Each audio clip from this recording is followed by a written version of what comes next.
mensagem de hoje é lavados e remidos pelo sangue de Jesus.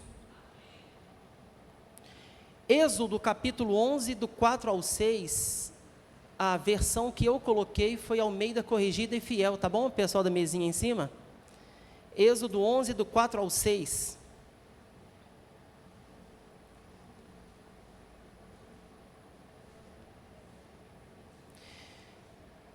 Que diz assim: disse mais Moisés, assim o Senhor tem dito, à meia-noite eu sairei pelo meio do Egito, e todo o primogênito na terra do Egito morrerá, desde o primogênito de Faraó, que haveria de se assentar sobre o seu trono, até o primogênito da serva que está detrás da mó, e todo o primogênito dos animais.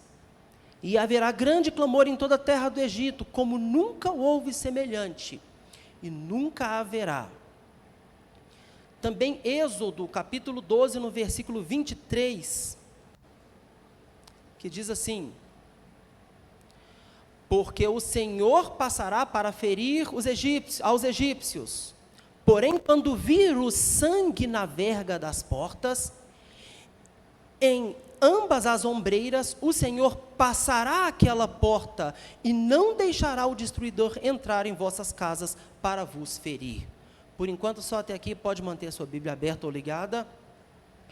Pai, eu te peço que o Senhor me use pela tua misericórdia, e que o teu Santo Espírito fale a cada coração, e que se confirme, Pai, aquilo que eu tive no meu coração, de que esta é a palavra que o Senhor tinha para a tua igreja nesta noite, Pai. Eu te peço em nome de Jesus, meu Pai, amém. Irmão, só para a gente contextualizar aqui e entender, Deus chegou para um homem, rapidinho, um resuminho bem rápido, chamado Abraão, falou que ele: Abraão, vem cá, sai da sua terra, da sua parentela, eu vou fazer de você uma grande nação, tão grande que não vai dar nem para contar, e eu vou transformar vocês, essa sua descendência, num povo meu, num povo separado. Essa promessa, irmãos, ela não começou a se cumprir ainda com Abraão. Veio o filho de Abraão, Isaque, e essa promessa ainda não começou a se cumprir com Isaque. Veio o filho de Isaque, Jacó, e a promessa começa a se cumprir. As coisas começam a acontecer de forma mais clara com Jacó. Jacó teve 12 filhos, e os seus filhos mais filhos, e aquele pessoal começou a encher a terra, começou a ficar populoso, aquele povo começou a crescer. Aconteceu uma situação naquele período de Jacó, que houve uma fome sobre a terra, e Jacó, com seus 12 filhos, com os filhos dos seus filhos, tiveram que ir todos para o Egito, porque só no Egito havia comida.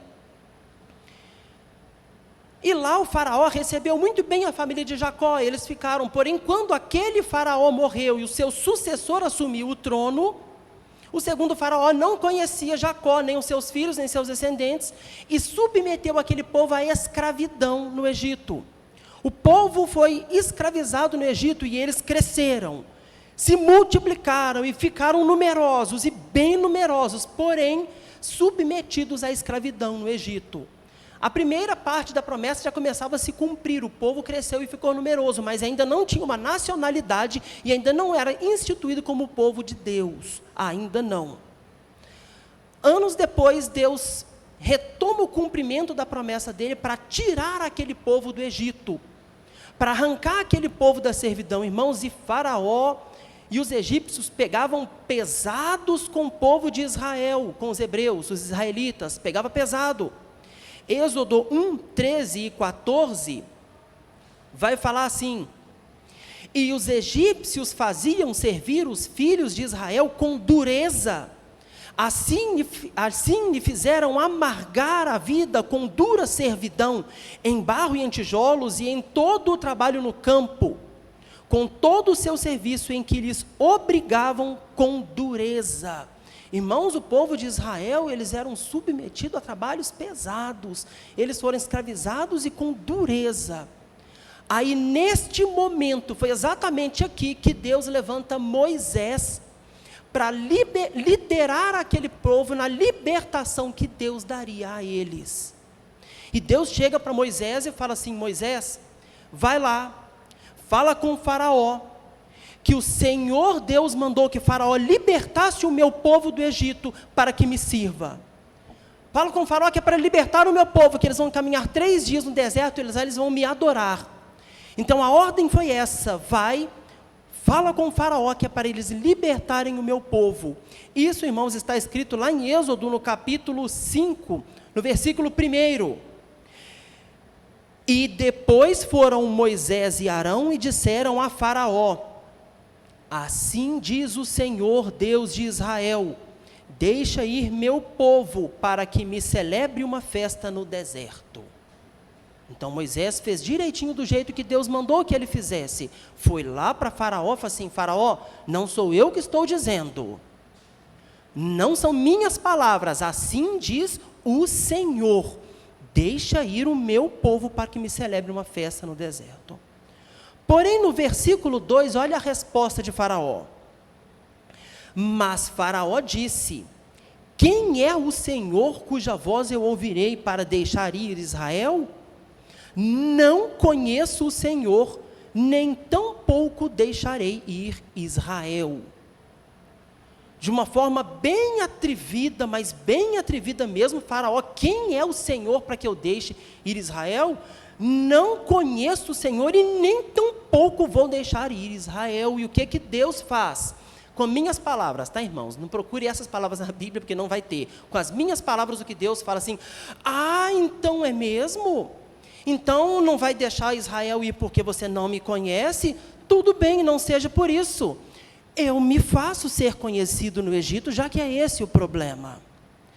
Já que o problema é que você não me conhece, eu vou fazer o meu nome ser conhecido no Egito. Irmãos, eu falei com minhas palavras, mas Deus com as dele vai falar em Êxodo no capítulo 7, no versículo 4 e 5.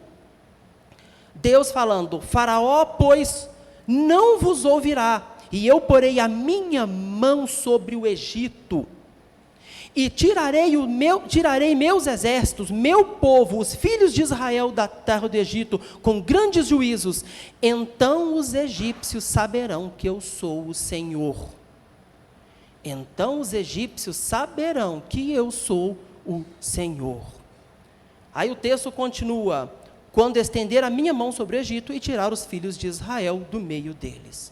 Qual que foi a proposta de Deus, irmãos? Deus iria lançar 10 pragas, 10 juízos sobre o povo de Israel. Sobre o Egito.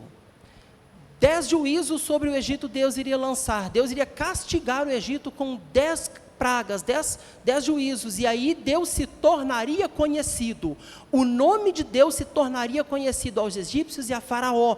E aí Deus começa, as pragas os irmãos a conhecem. Deus transformou águas do Nilo em sangue, Deus fez a praga das rãs, infestou o Egito de rãs, de moscas, de piolhos, de gafanhotos, houve chuva de fogo, úlceras sobre todo o corpo, a morte dos animais, 3 dias de trevas.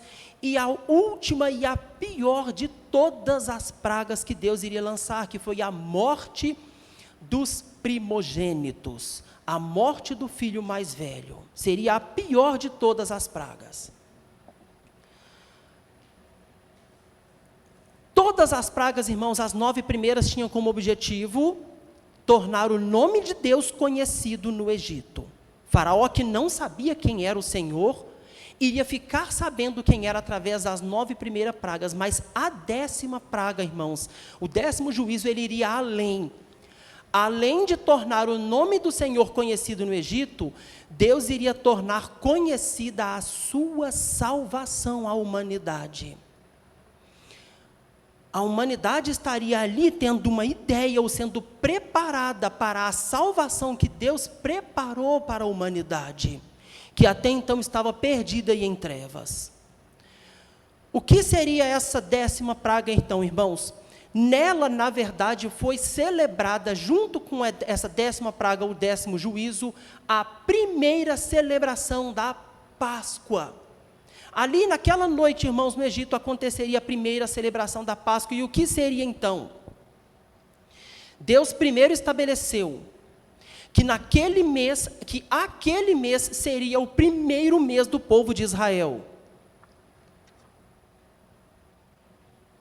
O que Deus fez? Deus chegou para Israel e falou assim: olha, este mês para vocês, a partir de agora, será o primeiro mês do ano. No dia 10, vocês vão lá no rebanho de vocês, vão pegar uma ovelha de 1 ano, um macho de 1 ano, e vão selecionar ele. Vão escolher. Esta ovelha, irmãos, não poderia ter defeito algum. Nenhuma mancha, nenhuma deformidade, nenhuma magro, nada. Ele teria que ser uma ovelha, um macho de 1 ano perfeito. A pessoa ali escolheria no seu rebanho, achou a ovelha, separa e deixa separada até o dia 14. No dia 14, à tarde, essa ovelha que foi selecionada no dia 10, ela seria sacrificada. O hebreu, o israelita, iria pegar o sangue dessa ovelha numa bacia e ia passar nas vergas de suas portas, nos umbrais de suas portas.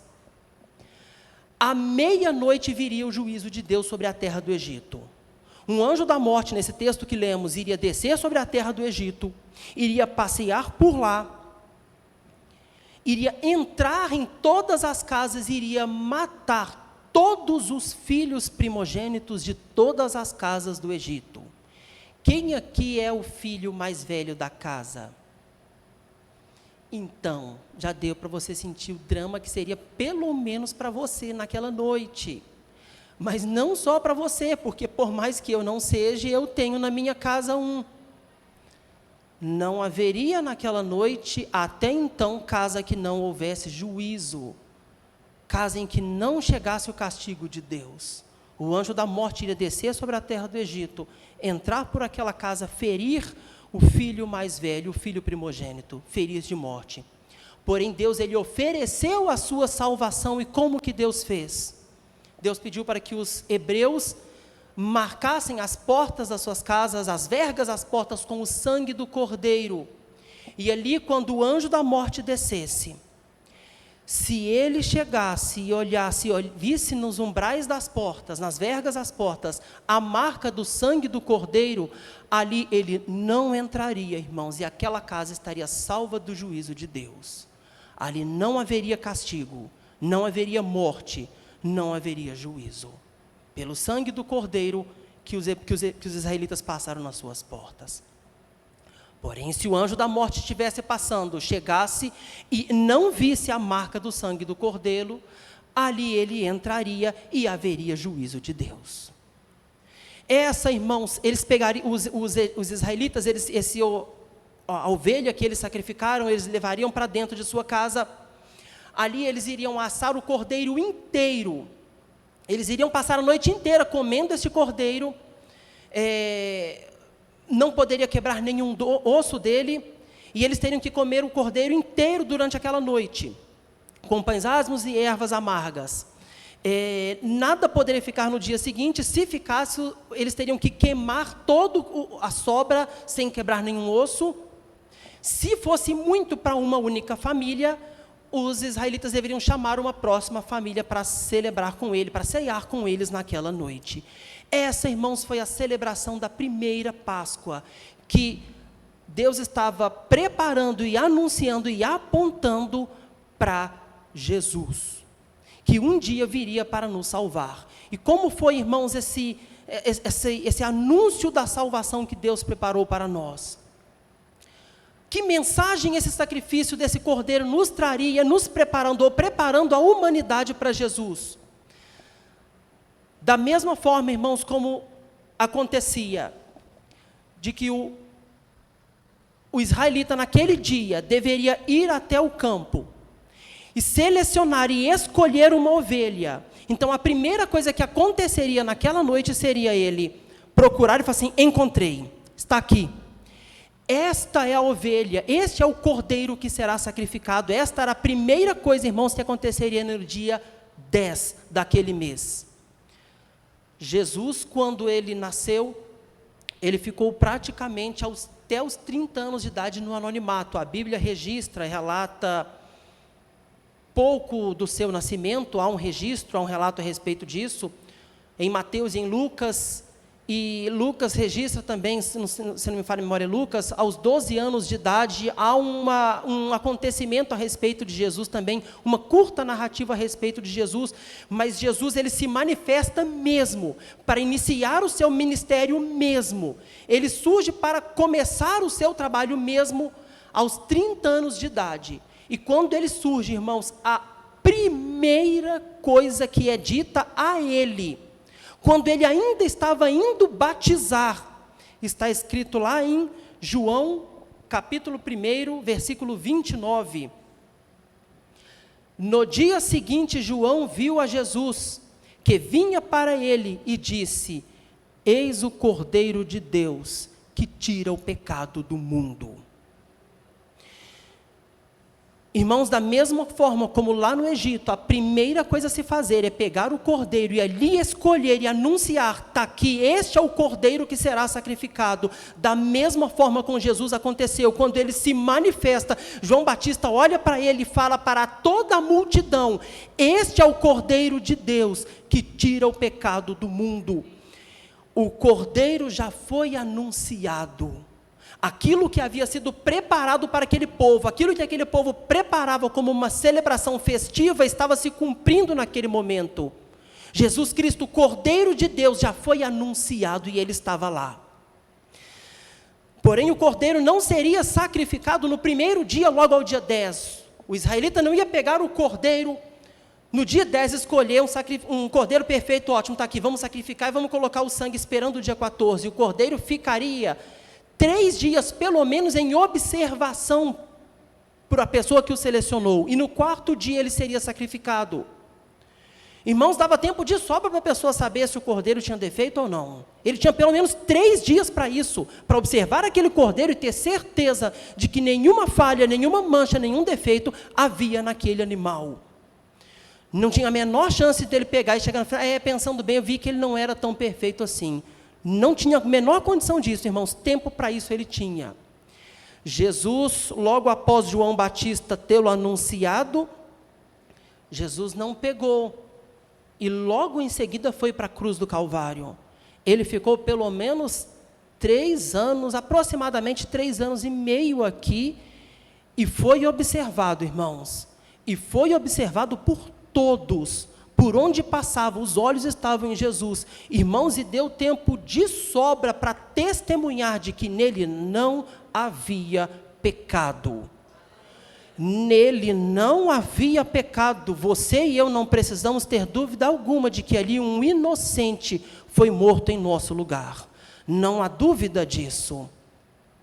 Jesus foi declarado inocente pela primeira pessoa, a que mais esteve com ele durante esses 3 anos e meio que ele esteve aqui.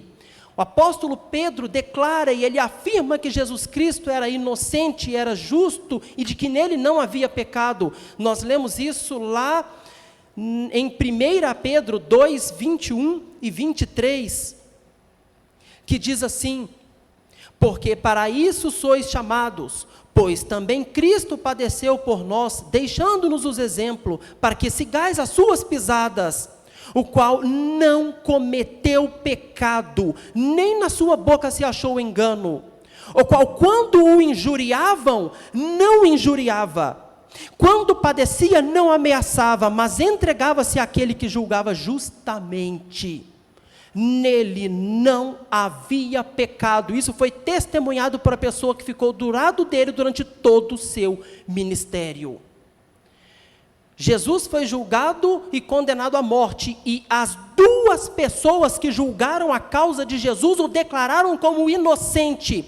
Tanto Pilatos quanto Herodes julgaram Jesus, viram ele, declararam Jesus como um inocente. Nós vemos isso lá no Evangelho segundo escreveu Lucas, no capítulo 23, 14 e 15, que disse assim: disse-lhes: haveis-me apresentado este homem como pervertedor do povo, eis que, examinando-o na vossa presença, nenhuma culpa das que os acusais acho neste homem, nem mesmo Herodes, que a ele vos remeti, e eis que não tem feito coisa alguma digna de morte. Irmãos, nem Pilatos, nem Herodes, que julgaram Jesus, conseguiram achar alguma culpa nele. Irmãos, nem os acusadores de Jesus conseguiram sustentar a sua acusação até o fim, e no final acabaram admitindo.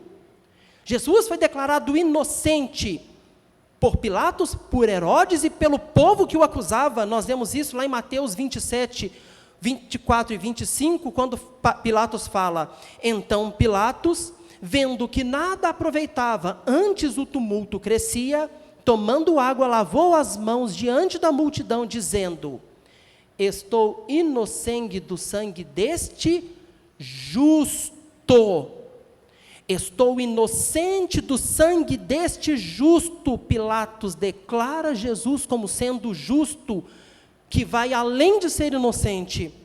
Considerai isso, Pilatos fala com o povo, e o povo que havia acusado, e respondendo todo o povo disse: o seu sangue caia sobre nós e sobre nossos filhos. Em outras palavras, eu sei que ele é inocente, eu assumo a culpa, pode mandar. Jesus foi declarado como inocente por todos que o acusaram e por quem julgou a sua causa.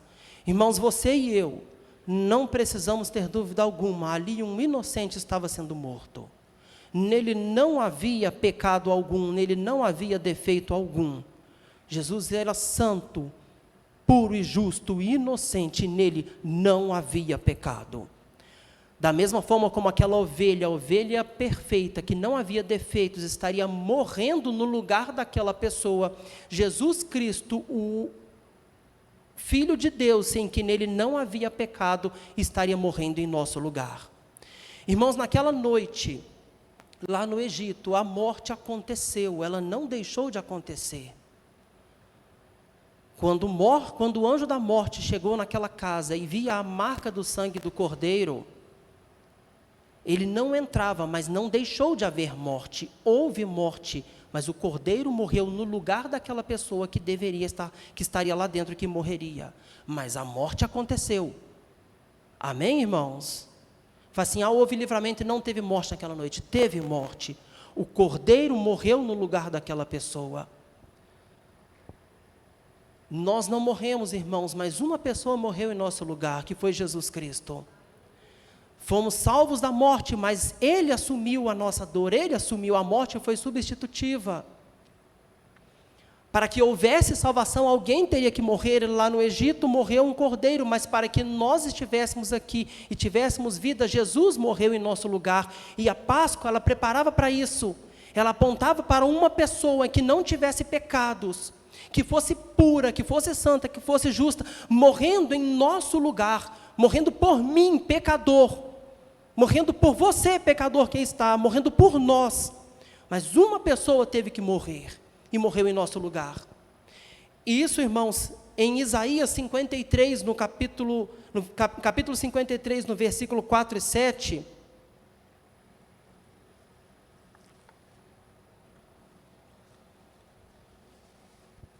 que diz: verdadeiramente Ele tomou sobre si as nossas enfermidades, e as nossas dores levou sobre si. E nós o refutávamos por aflito, ferido de Deus e oprimido. Mas Ele foi ferido por causa das nossas transgressões, e moído por causa das nossas iniquidades. O castigo que nos traz a paz estava sobre Ele, pelas suas pisaduras fomos sarados. Todos nós andávamos desgarrados como ovelhas, cada um se desviava pelo seu caminho, mas o Senhor... Cada um se desviava pelo seu caminho, mas o Senhor fez cair sobre ele a iniquidade de nós todos. Ele foi oprimido e afligido, mas não abriu a sua boca. Como um cordeiro foi levado ao matadouro, e como uma ovelha muda perante os seus tosqueadores, assim ele não abriu a sua boca. Da mesma forma, irmãos, como ali um cordeiro morria no lugar de alguém, Jesus morria em nosso lugar, e a Páscoa preparava o povo para isso, para o Salvador que viria, para Jesus Cristo, irmãos, o nosso Senhor, que um dia viria para pagar o preço da nossa salvação. Você e eu, irmãos, estávamos condenados, estávamos perdidos, condenados à morte, irmãos, e não havia outra forma. E Jesus Cristo veio e paga esse preço por nós, o preço da nossa salvação. Agora eu queria que a gente imaginasse o seguinte: no dia seguinte, você e eu lá no Egito. Se você e eu estivéssemos no Egito naquela noite, ao amanhecer, ou melhor, vamos imaginar antes.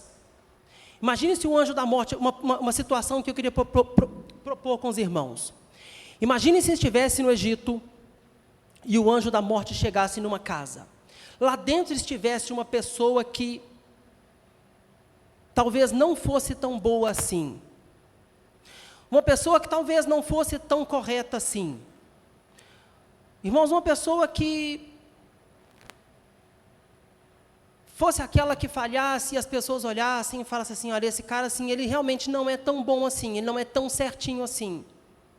Não é tão justo, não é correto, não é tão direito assim. Mas se essa pessoa colocasse o sangue do cordeiro na verga da sua porta, o que iria acontecer? Ele não era um homem tão justo, tão correto, tão direito, mas ela acreditou na palavra de Moisés e colocou a marca do sangue do cordeiro. O que aconteceria naquela noite, irmãos? A resposta é muito simples, muito simples. O anjo da morte chegaria naquela casa, ele olharia para o alto daquela porta, ele viria a marca do sangue do cordeiro e ele passaria por aquela casa e não haveria juízo ali naquela noite. Jason, mas você disse que essa pessoa não era tão correta assim, mas não era ela que determinaria a sua salvação, era o sangue do cordeiro. Não haveria juízo naquela noite, irmãos. Não haveria isso, eu lhes garanto. O anjo da morte passaria direto e não entraria naquela casa. Suponhamos então que houvesse numa outra casa uma outra pessoa que era boa, correta, direita.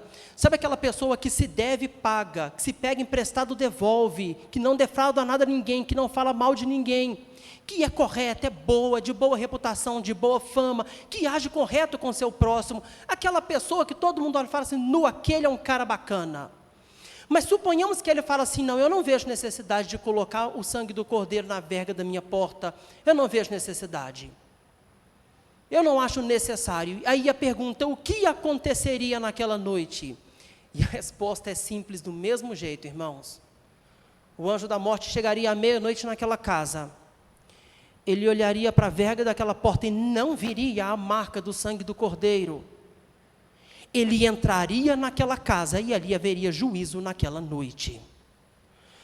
Mas eu não disse que aquela pessoa era boa, correta, honesta, de boa reputação, que não defraudava ninguém. Tá, mas não era ela, era o sangue do cordeiro, não era ela.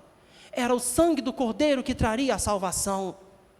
E a Páscoa, irmãos, ela nos aponta, ela nos fala, ela nos traz a mensagem de onde nos vem a salvação, que é através do sangue do cordeiro. De que através do sangue do cordeiro, você e eu recebemos a salvação e já não somos mais condenados. Ela nos traz essa mensagem. Este, irmãos, infelizmente é um erro que às vezes eu vejo que estão cometendo. Cristão que acha que vai para o céu porque acha que é muito bom. Que acha que vai para o céu porque acha que é muito santo, que é muito justo, muito correto. E por isso ele tem a certeza da sua salvação, é a autoconfiança. O cristão que acha que vai para o céu porque é muito bom. E o segundo é o cristão que tem medo de ir para o inferno porque não é tão bom. Que acha que não vai para o céu porque não é tão bom. Nos dois casos, nenhum dos dois estão considerando o sangue do cordeiro. Nos dois casos, as duas pessoas estão agindo como se o sangue do cordeiro não fizesse diferença nenhuma. Sendo que é justamente o sangue do cordeiro que faz toda a diferença para mim e para a sua salvação.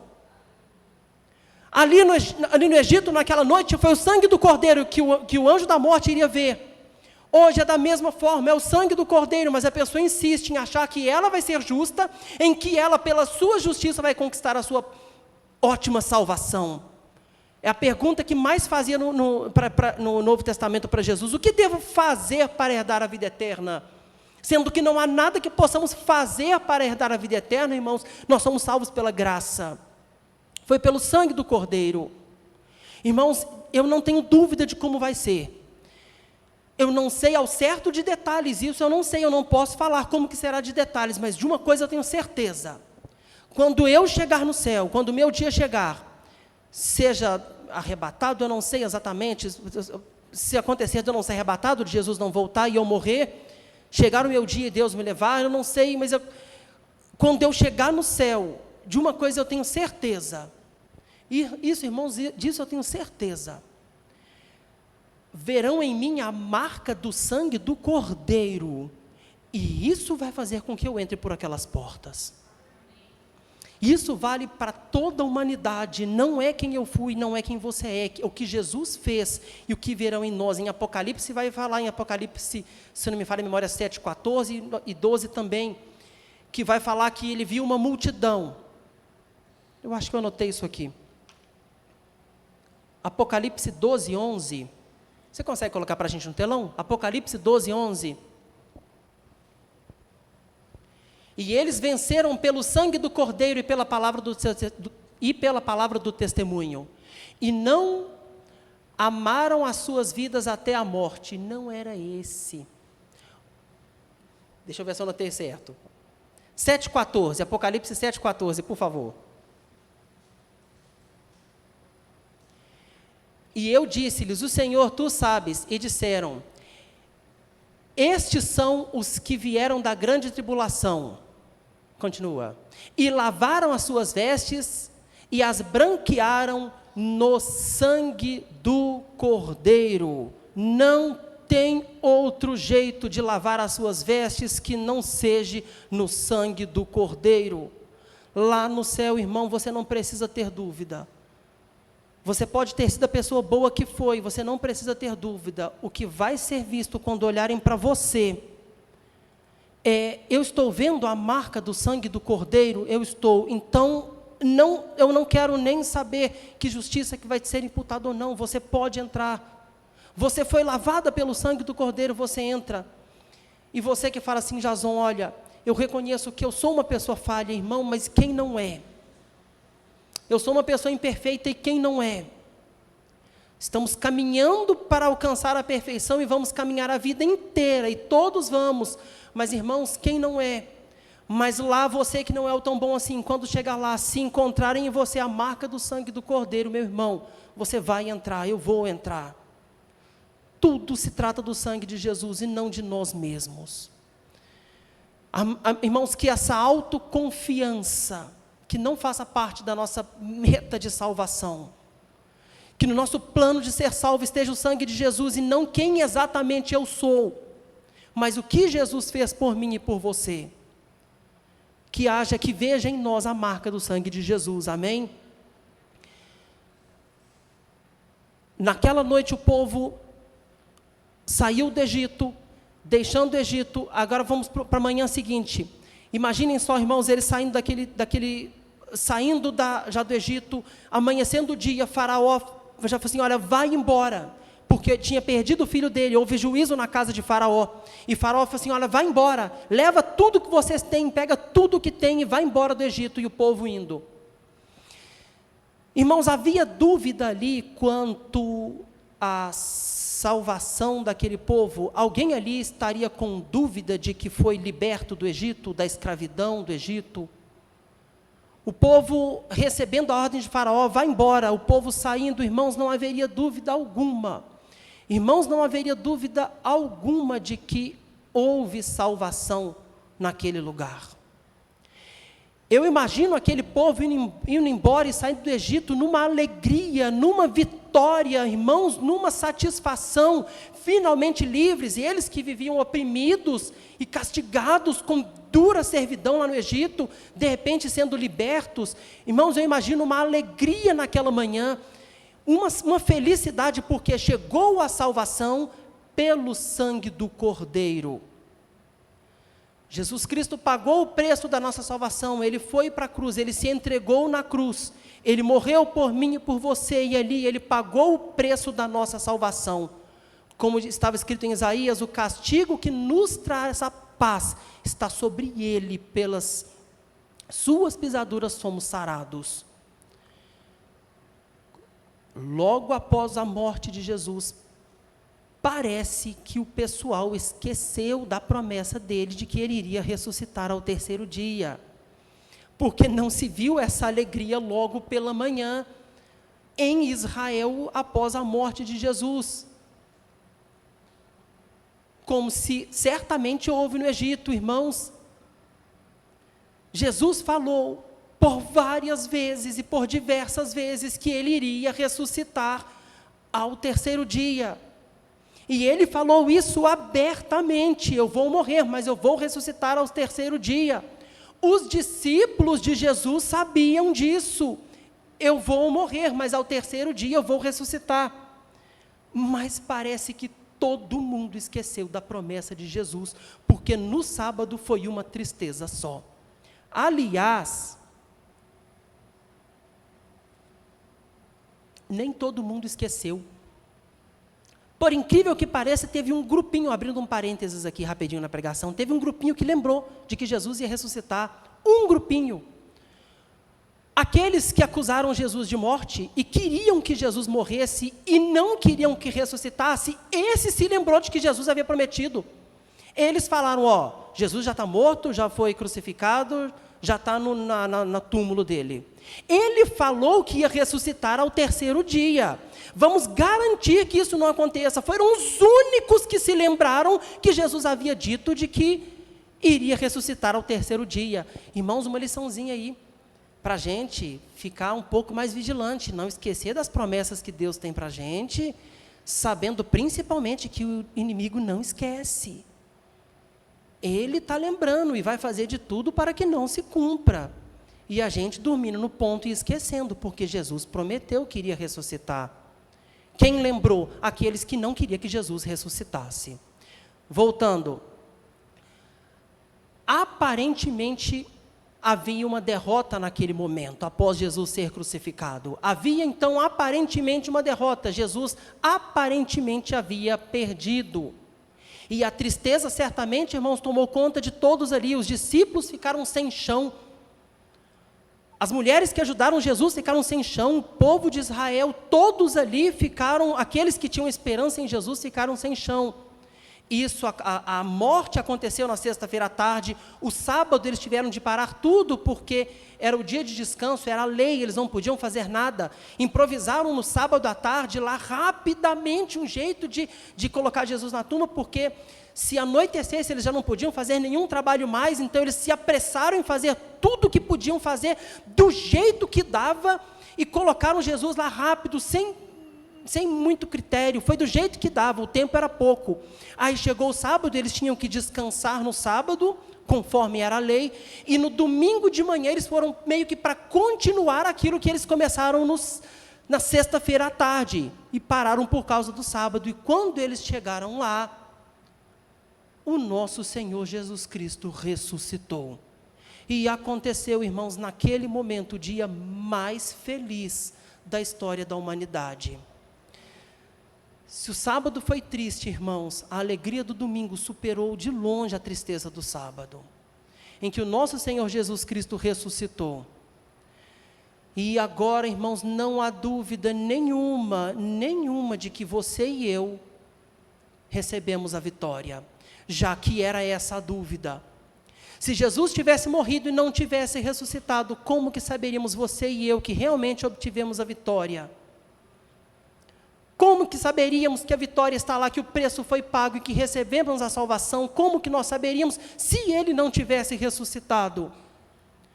Quando chegam lá, irmãos, um domingo pela manhã e veem que Jesus já não estava mais lá, irmãos, que dia feliz, irmãos, que dia feliz. O dia que o nosso Senhor Jesus Cristo ressuscitou.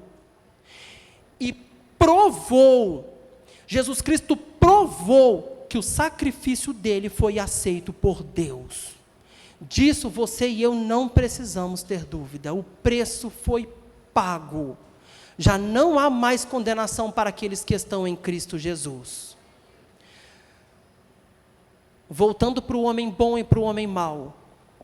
Se eu sou aquele homem bom, homem correto, homem direito, se eu olho para Jesus, irmãos, no mínimo eu me sinto constrangido e acho que eu não sou tão bom assim.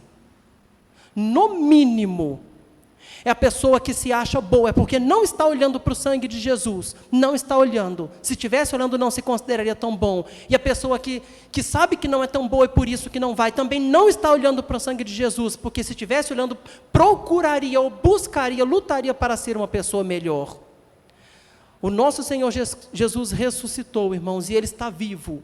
Como foi dito aqui durante o período do louvor, Ele está vivo e já não há mais morte. Ele está vivo, ressuscitou e vive até hoje entre nós. E o que nós fazemos hoje, irmãos? E o que nós fazemos? Nós lavamos as nossas vestes com o sangue do Cordeiro, olhamos para o sangue de Jesus, nele nós confiamos e esperando aquele grande dia, irmãos, em que chegaremos diante dele face a face, irmãos, e em nós será vista a marca do sangue do Cordeiro, amém? Hoje, irmãos, que opção a gente tinha? Eu pensei, hoje é dia de Páscoa, qual a opção que a gente tem? Nós tínhamos basicamente, irmãos, três opções, vamos acrescentar uma aqui. A gente poderia pegar um cordeiro, uma ovelha, sacrificar ela, pegar o sangue, passar na nossa porta, levar para a nossa casa, assar, comer com pães asmos, ervas amargas, esperar a noite inteira comendo. E, talvez seja até bom um churrasco de cordeiro naquela noite, mas, irmãos, o sangue já foi derramado, não é mais necessário derramarmos sangue de animal. Não é mais necessário. Hoje nós não celebramos a Páscoa justamente porque o sangue já foi derramado. A Páscoa, irmãos, o que ela fazia? A Páscoa, ela apontava para Jesus. Então o povo que viveu antes de Jesus, eles caminhavam celebrando a Páscoa dia após dia, mirando e olhando e esperando o cumprimento daquela celebração que seria a chegada de nosso Senhor Jesus, a chegada do Messias. A Páscoa então preparava o povo para Jesus. A partir do momento que Jesus chegou, na última Páscoa que Jesus celebra com seus discípulos, o que é que ele faz? Ele celebra a última Páscoa e ele inaugura a Santa Ceia do Senhor. Enquanto a Páscoa preparava o povo para o futuro, a Santa Ceia nos fazia lembrar do passado. Ambas apontam para o mesmo acontecimento, Jesus. A Páscoa para o futuro e nós para o passado, mas ambas apontam para Jesus. Então, o que nós fazemos hoje? Celebramos a Santa Ceia do Senhor como memorial do sacrifício que Jesus fez por mim e por você. Não é isso que nós fizemos aqui hoje de manhã? Quem esteve aqui hoje de manhã? Foi uma bênção o culto, irmãos, uma bênção. Celebramos a Santa Ceia e trouxemos à memória aquilo que Jesus fez por nós. Então, hoje, por isso nós não celebramos a Páscoa, porque o sangue já foi derramado. O sangue de Jesus não justifica mais derramarmos sangue de animal. Nós celebramos a Santa Ceia. Uma outra opção que nós poderíamos ter tido hoje era comprar um monte de chocolate pelo dobro do preço. Não é verdade? A gente vai lá na loja e compra chocolate 2, 3 vezes mais caro do que o normal. Pode também, irmãos, eu gosto de chocolate, longe de mim julgar o irmão que foi lá e comprou o chocolate, mas nós temos uma melhor opção do que essa, que é aproveitarmos a data e falarmos de Jesus. Essa é a melhor opção. Nós vamos aproveitar o dia de hoje, vamos falar de Jesus, e vamos falar de Jesus, e vamos falar de Jesus. Amém? É igual o Natal, irmãos, a gente aproveita a data e fala de Jesus. E fala de Jesus. O nosso Jesus, irmãos, o nosso Senhor Jesus, Ele venceu. Eu queria finalizar. Jesus, Ele chegou, Ele viveu, Ele morreu e Ele ressuscitou vencedor. Jesus, quando Ele chegou aqui, irmãos, quando Ele chegou num estábulo, Ele nasceu num estábulo envolto numa manjedoura, envolto em panos, um lugar que certamente não cheirava bem, sujo. Ali Ele era vencedor, tá, irmãos? Ele era vencedor, e eu lhes garanto isso. Ele estava ali porque Ele quis, porque o Pai é dono do ouro e da prata. Ele estava ali porque Ele quis. Não pensem que olhem para Jesus e vê Jesus na manjedoura e falem assim, ai, tadinho, vai dar a volta por cima. Ele não vai dar a volta por cima, ele já estava por cima. O propósito dele era esse, e ele cumpriu o propósito que era dele. Ali ele já estava por cima e já era vencedor. Numa manjedoura, Jason? Sim, numa manjedoura. Num celeiro? Sim, num celeiro. Envolto em panos? Sim, envolto em panos e vencedor. E ele viveu entre nós e ele nos ensinou. Lavou os pés dos discípulos, que era o serviço considerado mais baixo de todos, que era geralmente destinado a escravos para fazer. E ali ele era vencedor. Não pense, ele vai dar a volta por cima. Não, ele já estava por cima, ele estava ali porque quis. Este era o propósito dele, nos ensinar. Porque ele mesmo disse, assim como eu estou fazendo, vocês vão fazer uns com os outros também, estou ensinando. Jesus nunca foi perdedor e nunca esteve por baixo aqui, irmãos. Nunca foi. Jesus Cristo morreu, estava na cruz. Ele mesmo disse, a minha vida ninguém pode tirar, eu a dou. Ele estava lá porque este era o propósito do Pai. Não porque pegaram ele à força e colocaram lá. Ele morreu numa cruz, e ali na cruz ele era vencedor. Ele não deu a volta por cima depois que ressuscitou, ele já estava por cima quando cumpriu o propósito dele de morrer e pagar um preço pelo meu e seu pecado. Ali ele já era vencedor. E ele ressuscitou ao terceiro dia, permanecendo vencedor, como foi desde o primeiro dia dele aqui, quando estava entre nós. Nunca vamos perder isso de mente, irmãos. Jesus Cristo foi, é e sempre será vencedor. Não houve momento de derrota para Jesus aqui. Nem na morte, nem no celeiro, nem no estábulo, nem na manjedoura, nem em lugar nenhum. O nosso Senhor Jesus Cristo foi e é vencedor. Amém? Vamos aproveitar, irmãos, a Páscoa para adorar o nosso Senhor Jesus. Vamos aproveitar este momento. Eu queria chamar o Ministério de Louvor, queria que a gente pudesse cantar um cântico. Hoje, irmãos, se eu sei que eu não sou uma pessoa tão boa assim, mas eu sei que eu tenho a salvação e foi graças a Jesus Cristo, isso gera em meu coração uma gratidão. Isso tem que gerar no seu coração também. Uma alegria, irmãos, uma felicidade. Vamos ficar de pé? Todos. Pelo que Jesus Cristo fez por mim e por você. Nós temos, irmãos, que todos os dias da nossa vida lembrarmos disso e sabermos, todos os dias que eu me ver e pensar assim, olha, poxa, eu estou caminhando bem em santidade, graças a Jesus Cristo, meu Senhor. Eu falhei, eu errei, que Jesus Cristo, o meu Senhor, me perdoe, e Ele pagou um preço por isso. Que a minha e a sua mente esteja sempre em Jesus Cristo, nosso Senhor. E a Ele nós damos toda a honra, a Ele nós damos toda a glória, toda a adoração, para todo sempre. Amém.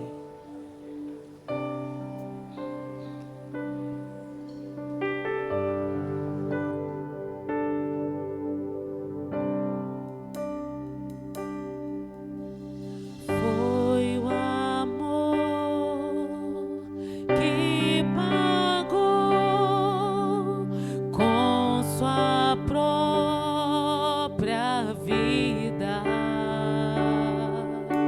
Pecado e dor carregou e ao mundo trouxe a esperança. Foi o sangue de Jesus que me lavou. Foi o sangue que por mim derramou. Se sacrificou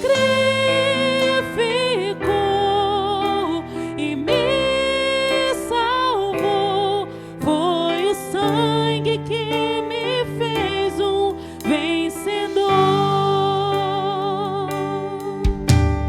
Salvador.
vencedor.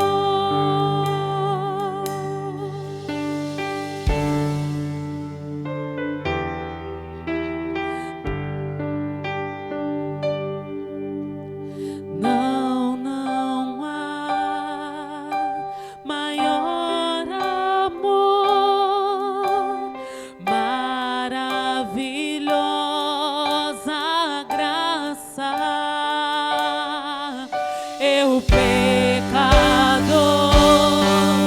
e mesmo assim derramou seu sangue por mim.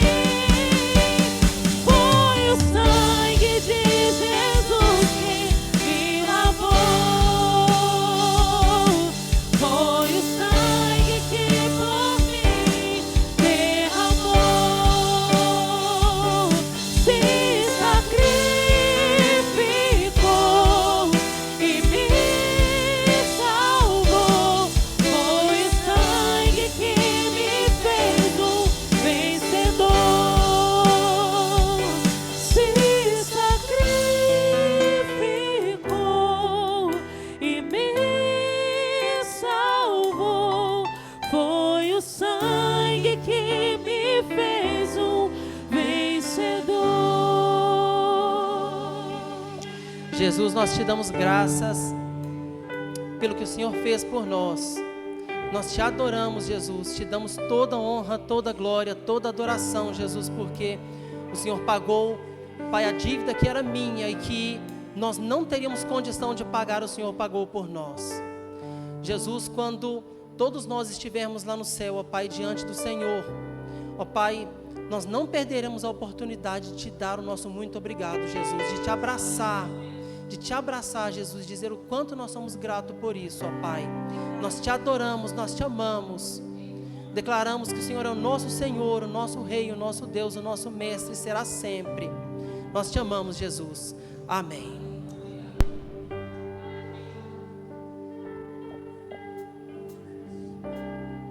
Aleluia. Glória a Jesus. Ah, Jesus, que bom. Nós entendemos isso, né? Eu queria chamar aqui a Carla, o Jefferson e a Bia, né? Para ficar aqui no cantinho. Queria chamar o Gabriel, o Ângelo, o Diego e a Priscila, e o Rafael, são nossos visitantes. Queria que vocês viessem aqui na frente, do lado do pessoal aqui. Nós queríamos agradecer vocês por ter vindo, tá? Mais uma vez no nosso culto, né?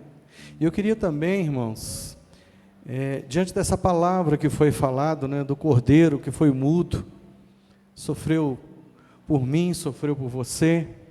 Se tem alguém que queria aceitar Jesus nesta noite, esse Cordeiro que morreu por mim, que morreu por você, alguém que entendeu essa palavra, esse Cordeiro que morreu, eu queria que levantasse a sua mão, que aceitasse Jesus como seu único e suficiente Salvador.